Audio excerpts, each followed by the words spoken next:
Prions. Seigneur Dieu Tout-Puissant, Seigneur, nous voulons nous confier à toi. Seigneur, tu dis dans ta parole que tu agis par nos faiblesses, dans nos faiblesses, au travers de nos faiblesses. Tu es un Dieu qui t'est révélé à travers un doux murmure, le bruissement du vent. C'est là que tu as fait sentir ta présence. Et Seigneur, nous voulons être attentifs à ta parole. Seigneur, nous voulons avoir conscience que si ton esprit n'est pas là au milieu de nous, si tu n'es pas à l'œuvre à nous parler, eh bien ce que nous allons entendre ne nous servira à rien. Alors nous avons vraiment besoin que ton esprit nous parle à chacun. Oui Seigneur, touche nos cœurs encore. Ouvre ma bouche à moi, le prédicateur qui a cette charge d'annoncer ta parole. Et à ton Église qui a aussi cette charge, et nous tous de la vivre.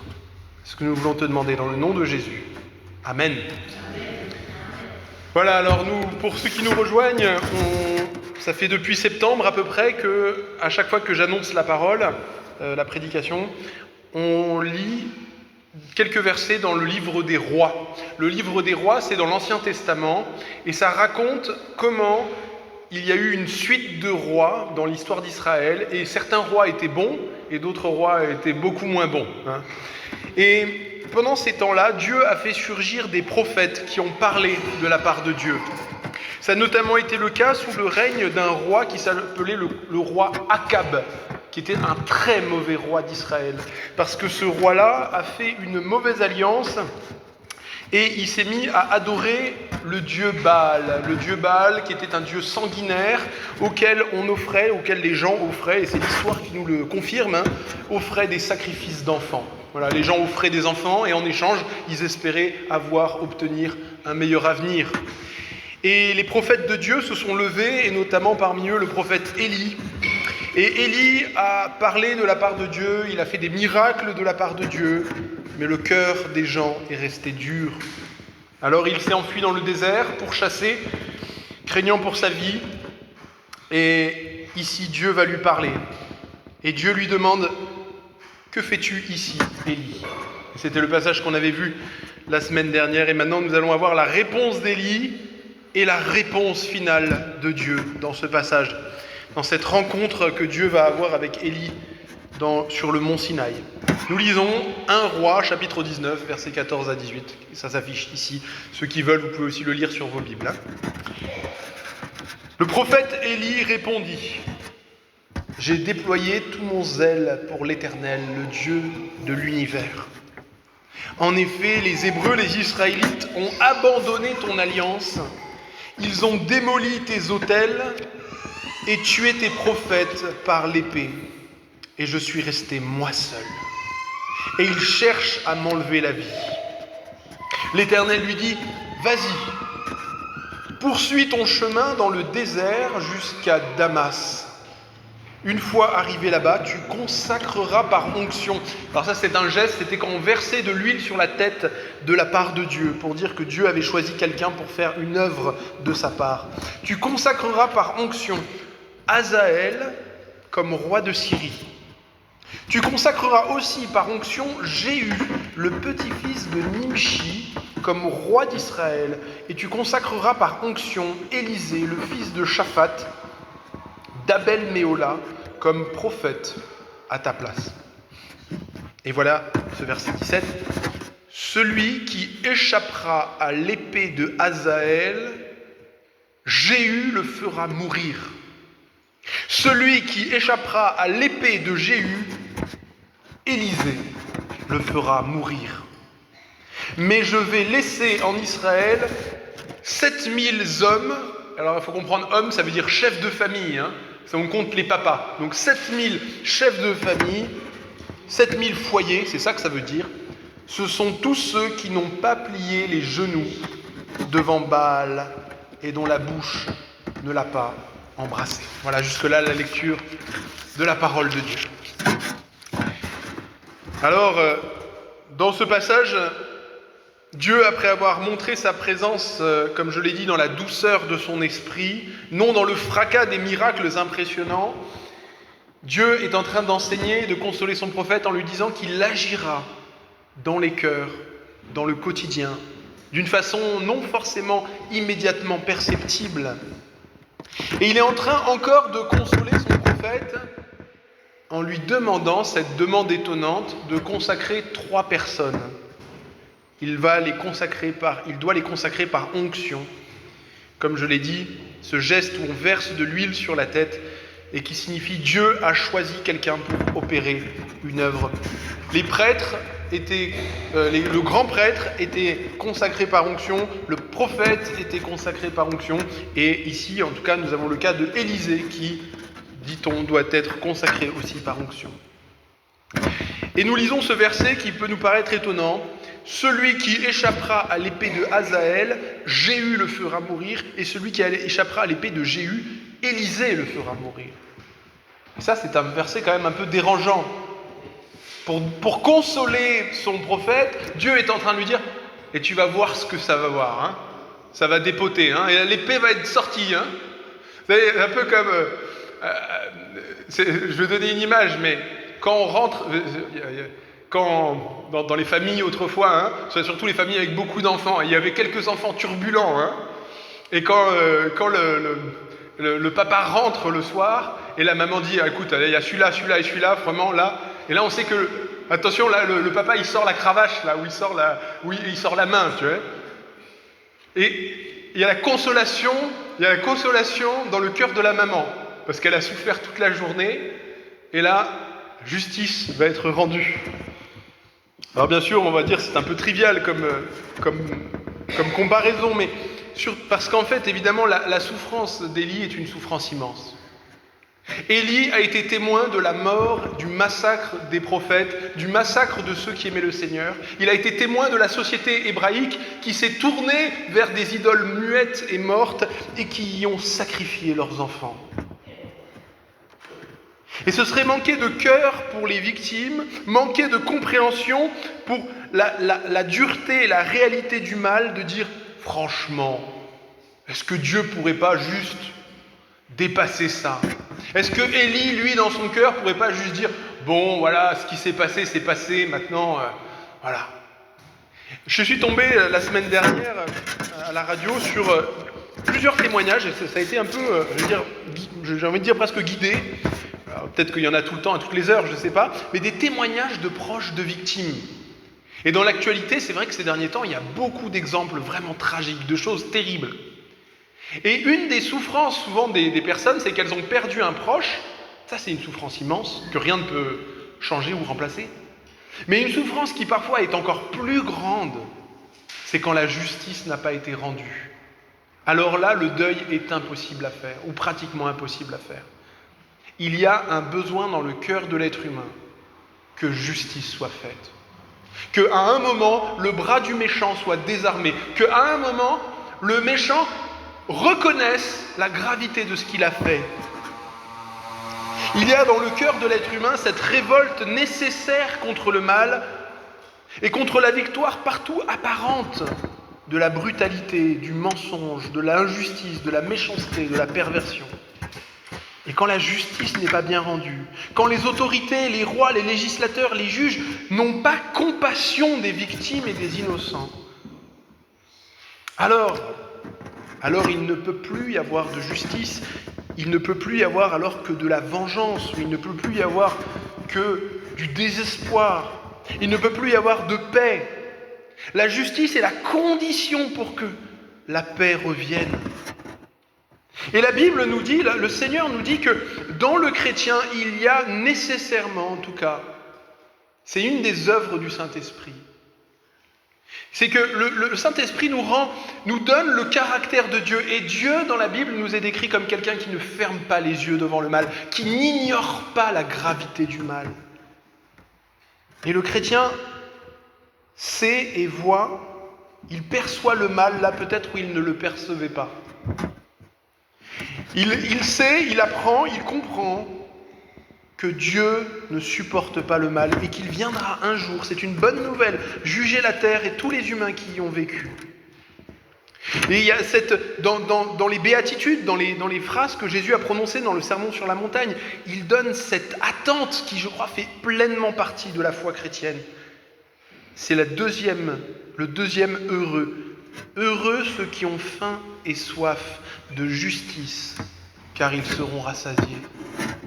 Et il y a une bonne nouvelle, et cette bonne nouvelle, elle est présentée pour tous les êtres humains, parce que tous les humains se sont fait du mal les uns aux autres. On a tous, et je crois que, à mon avis, si on demande à quelqu'un qui n'a jamais subi l'injustice, je ne crois pas que... Alors peut-être certaines personnes qui ont mauvaise mémoire, Dieu les bénisse, mais on a tous subi plus ou moins l'injustice. Et on l'a tous aussi causé, on verra ça. Et donc, dans la Bible, dans les psaumes, il est dit que la campagne s'égaye avec tout ce qu'elle renferme, que les arbres des forêts poussent des cris de joie, car l'Éternel vient sur la terre. Et il vient pour juger la terre, et il jugera le monde avec justice.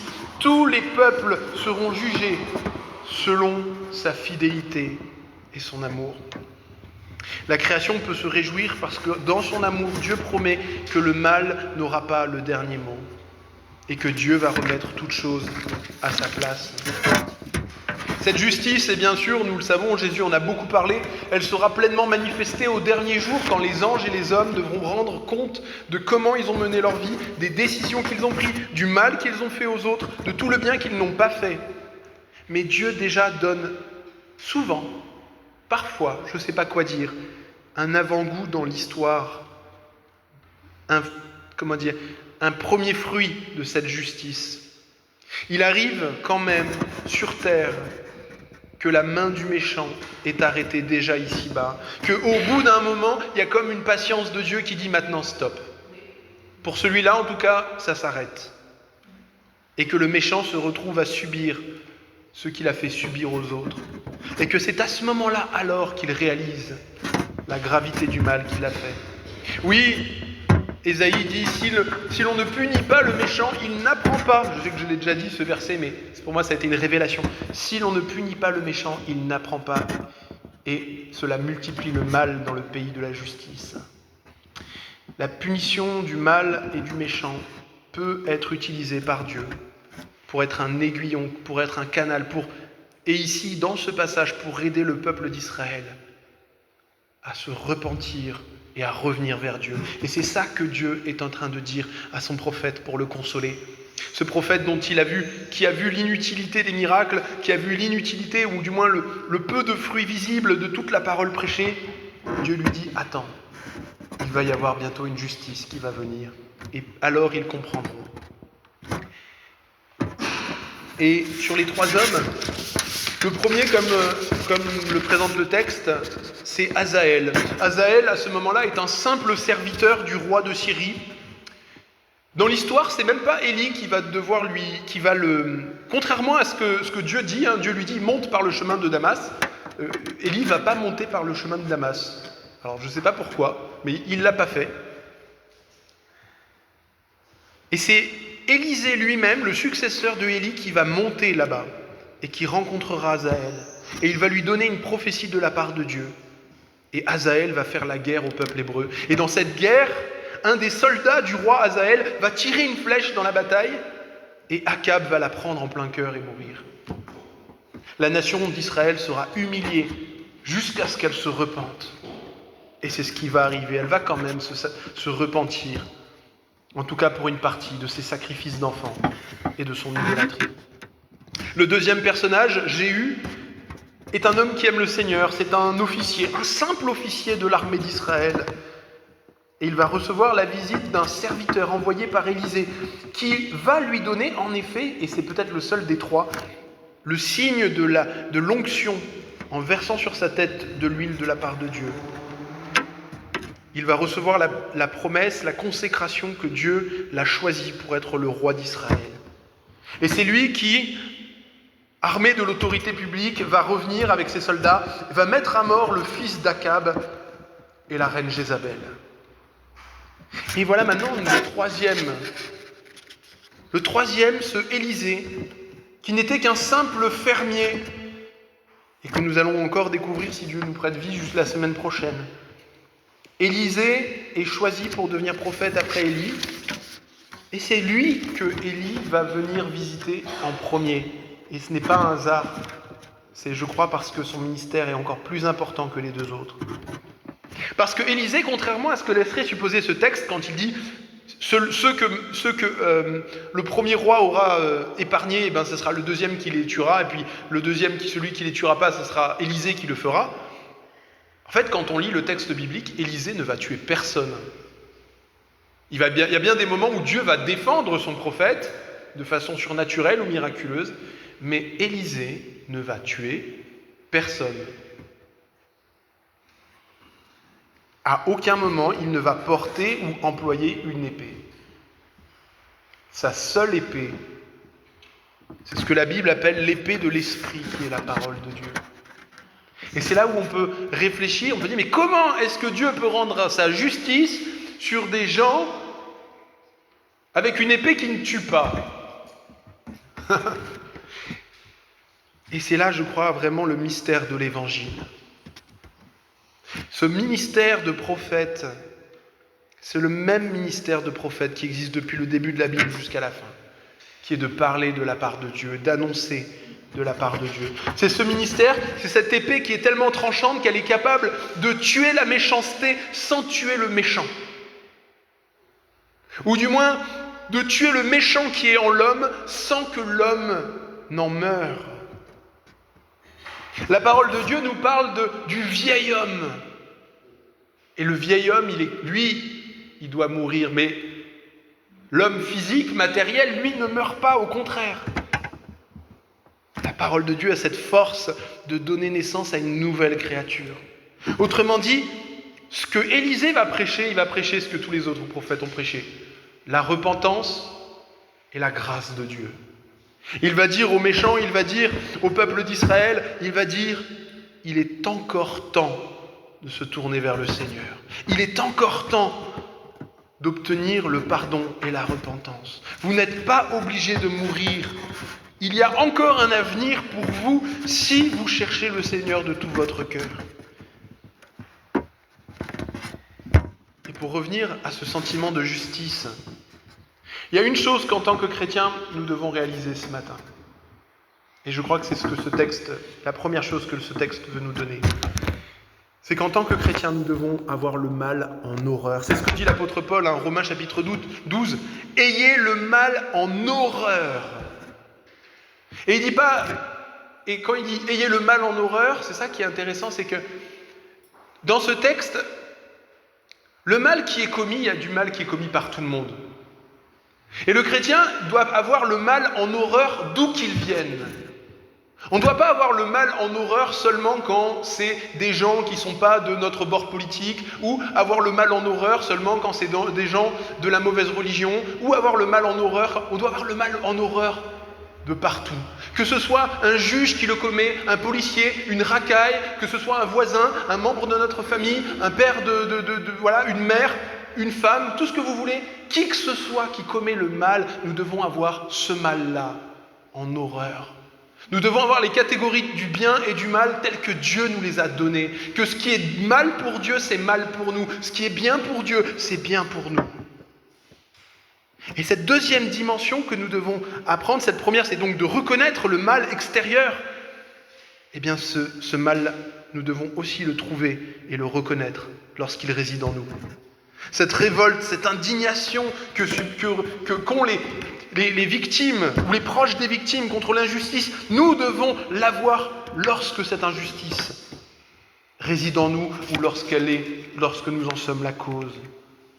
Nous devons avoir cette horreur contre nos propres pensées, nos propres attitudes, qui participent aussi à ce monde mauvais. C'est finalement la première béatitude, je pense, celle qui, à mon sens, est absolument indispensable pour comprendre le cœur de l'Évangile. Quand Jésus, avant d'avoir dit « Heureux ceux qui ont faim et soif de justice », dit « Heureux ceux qui reconnaissent leur pauvreté spirituelle ». C'est, je crois, le premier signe, le premier symptôme de la réception du Saint-Esprit ou de l'œuvre du Saint-Esprit, puisque Jésus a dit « Je vous enverrai l'Esprit de vérité, le Consolateur ». Quand il sera venu, qu'est-ce qu'il fera? Il convaincra le monde, et j'ai envie de dire, il nous convaincra chacun de nous, en ce qui concerne le péché, la justice et le jugement. Et c'est alors et alors seulement que nous comprenons après, par la révélation du Saint-Esprit, combien est grande, combien fabuleuse, combien merveilleuse, combien précieuse est la justice de Dieu. Cette justice de Dieu à la fois qui détruira et qui promet qu'il détruira le mal et qui a trouvé un moyen pour sauver le méchant, non seulement à la fin, mais déjà maintenant de sa méchanceté, en faisant que Jésus porte sur lui tout ce qu'il y a d'impur, tout ce qu'il y a de mauvais, tout ce qu'il y a d'injuste, et qu'il nous offre une justice accordée dans le pardon par le sang du Christ. En effet, il est écrit dans la parole de Dieu en 2 Corinthiens, Dieu était en Christ, il réconciliait le monde avec lui-même en ne chargeant pas les hommes de leurs propres fautes. Celui qui n'a jamais connu le péché, il l'a fait devenir comme le péché pour nous, pour que nous devenions en lui la justice de Dieu. Et c'est, je crois, ce qui nous amène avec ce parallèle incroyable qui, en tout cas, me semble, dans ce texte. Nous ne recevrons pas de l'huile sur la tête. Du moins, ça ne nous serait d'aucune utilité. Mais si nous croyons en Jésus de Nazareth qui est mort pour nos péchés, si nous avons la conviction que, en effet, comme le peuple d'Israël, nous méritions la mort au bras de, peut-être non pas d'un Jéhu ou d'un Hazaël, mais de l'Éternel lui-même à la fin des temps. Et si à nos oreilles, nous recevons ce message de la grâce, alors nous recevons cette onction du Saint-Esprit. Dieu verse sur nous non plus de l'huile, mais de l'Esprit, et il nous rend, et c'est un des grands mystères de l'Église, il nous rend participants à un ministère, à une vocation, à un appel, à notre tour d'annoncer la justice. Vous savez, dans la parole de Dieu, il y a cette idée que vraiment, le peuple de l'Église, il n'y a pas juste, on n'est pas comme autrefois, avec juste, il y a un prophète qui parle ici, un prophète qui parle là. C'est le peuple en entier qui est un peuple de prophètes, un peuple de rois, un peuple de prêtres. Le Seigneur donne ce privilège de faire de chacun de nous, aussi humble, aussi peut-être immature dans la foi soit-il, de les faire participants, de leur donner des dons spirituels et de leur donner cette vocation. L'apôtre Paul dit toujours en 2 Corinthiens, « Il a mis en nous la parole de la réconciliation. » Nous sommes comme des ambassadeurs, un peu comme des diplomates, envoyés par le roi, des ambassadeurs pour Christ, comme si Dieu adressait par nous son appel, j'ai envie de dire, à tous les hommes, en disant « Nous vous supplions au nom de Christ, soyez réconciliés avec Dieu. » Alors, par nos paroles, par nos actes, par nos choix, nous sommes un peuple élu, une prêtrise royale, une nation sainte, comme dira l'apôtre Pierre. Nous sommes acquis, rachetés pour annoncer les vertus de celui qui nous a appelés et sauvés des ténèbres et qui nous a placés dans son admirable lumière.